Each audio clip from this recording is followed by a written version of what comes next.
Convidamos agora a senhora Fernanda Lapa, do coletivo RPU. Muito obrigada, bom dia. Iniciamos hoje nos solidarizando com todas as famílias também e vítimas de Covid no país e, claro, aos que sofrem seus impactos, em especial em direitos humanos todos os dias.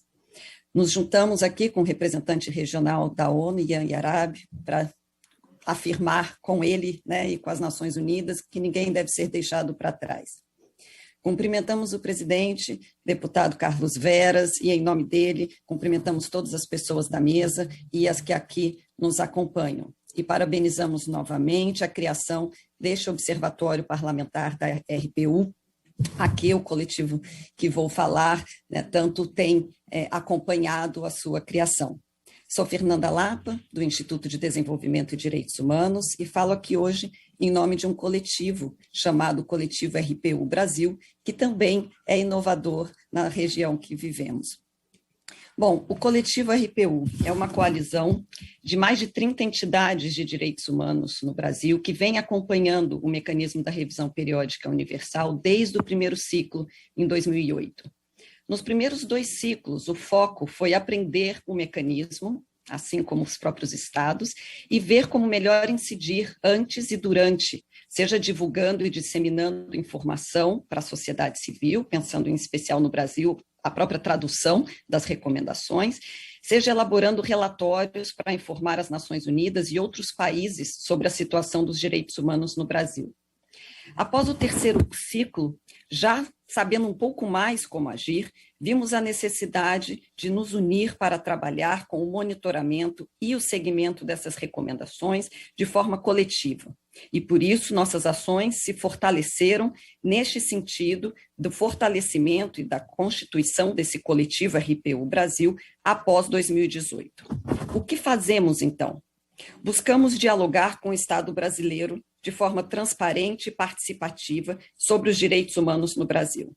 E, para isso, precisamos de órgãos de Estado que reconheçam os desafios que o Brasil tem para implementar os direitos humanos e estejam abertos para o diálogo. Afinal de contas, para que serve a RPU? Para a cooperação entre Estados no enfrentamento dos seus desafios em direitos humanos. Um Estado que nega seus problemas e seus desafios não quer dialogar ou cooperar com o mecanismo de forma séria e construtiva. Faz anos, cobramos que o Estado brasileiro crie um sistema nacional de monitoramento das recomendações, o que até onde sabemos não houve nenhum avanço neste governo. O que fazemos ainda?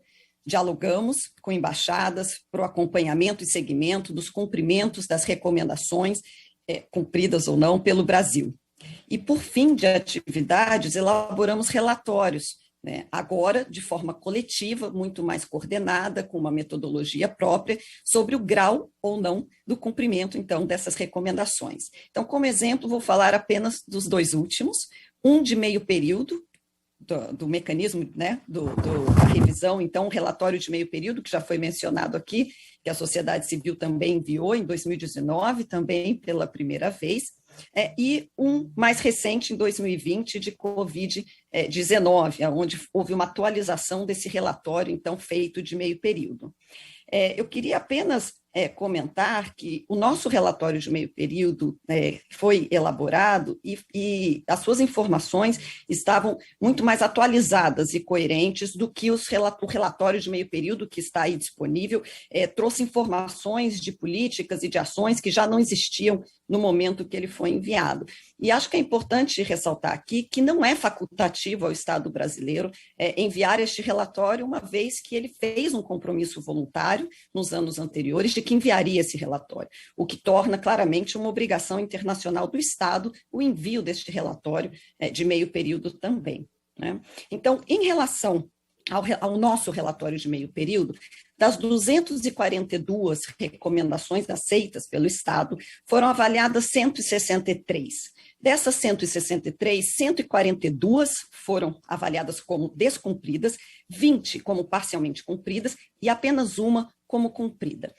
No ano passado, fazendo essa atualização, né, vendo o aprofundamento, né, da situação de direitos humanos durante a pandemia, não só no Brasil, mas em diversos lugares, nós conseguimos avaliar 190 recomendações das 242 e já foram divididas em 12 capítulos, né, de grupos e temas aí de direitos humanos. Dessas 190, 47 foram entendidas, né, avaliadas como parcialmente cumpridas, uma como cumprida novamente e 142 como não cumpridas. E dentre essas, 64 em retrocesso, né, exatamente comprovando o aprofundamento dessa crise, né, durante a pandemia, ou seja, mais de 25% das recomendações foram avaliadas como em retrocesso. Quais são os próximos passos? Né? Avaliar as 242 recomendações agora para o envio, sim, né, dos relatórios, então, da sociedade civil, os relatórios paralelos, né, divididos em grupos de trabalho de representantes de todas as regiões do Brasil, que de forma, então, coordenada, vão tentar trabalhar e abranger mais, né, esses temas e grupos de direitos humanos que ficaram faltando nessas recomendações que não conseguimos ainda suprir todas, mas temos esse ano para isso. Bom, sobre o tema de empresas e direitos humanos, que foi um dos capítulos, então, trazidos nesses últimos relatórios, nós, no Coletivo RPU, avaliamos 5 recomendações. A recomendação 51, 52, 53, 54 e 55.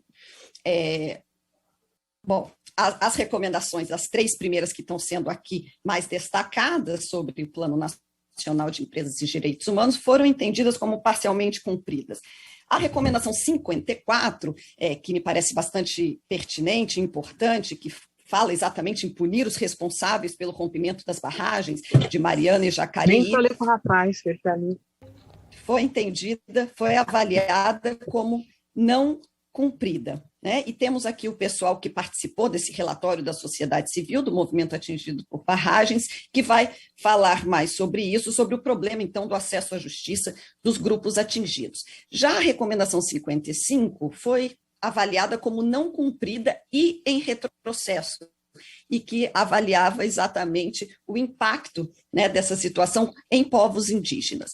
E notamos que, então, nessa audiência, o foco foi nessas 3 recomendações, e gostaríamos de sugerir aqui ao observatório que sejam incluídas essas 2 recomendações, 54 e 55, né, que pensamos que pode ser talvez uma questão de desafio comum sobre empresas e direitos humanos, não só focar no plano nacional, mas me parece que um relatório, né, que saia do observatório seria importante ter as 5 recomendações e que, se nós buscarmos, por exemplo, na indexação, né, no Index de Direitos Humanos das Nações Unidas, pelo tema Empresas e Direitos Humanos, aparecem essas 5 recomendações como pertinentes, então, né, direcionadas a empresas e direitos humanos.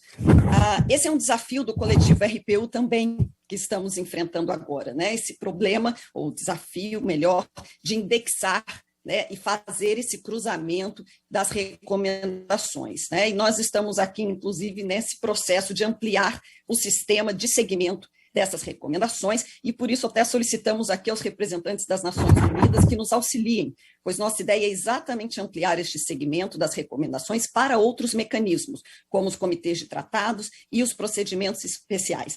E já vimos que a indexação pode ser um problema em deixar de fora temas ou grupos na hora da busca dessas avaliações, e com certeza não queremos deixar ninguém para trás. Bom, por fim, em nome do coletivo, nos colocamos à disposição aqui para contribuir com este observatório, deputado Veras, para pensarmos juntas e juntos e juntos, né, neste segmento, né, ainda reforçando ao Estado brasileiro aqui representado como um todo, que respeite e apoie a atuação da sociedade civil nesses processos, visando garantir o espaço cívico neste país, que, diferente do que ouvimos às vezes, ele está sendo encolhido, a fim de podermos fortalecer e sustentar uma verdadeira democracia no Brasil. Obrigada, presidente. Eu que agradeço, Fernanda Lapa, e quero aqui fazer um agradecimento por toda a contribuição que vocês, através do coletivo RPU, têm dado a esta comissão e ao povo brasileiro. Nosso profundo agradecimento.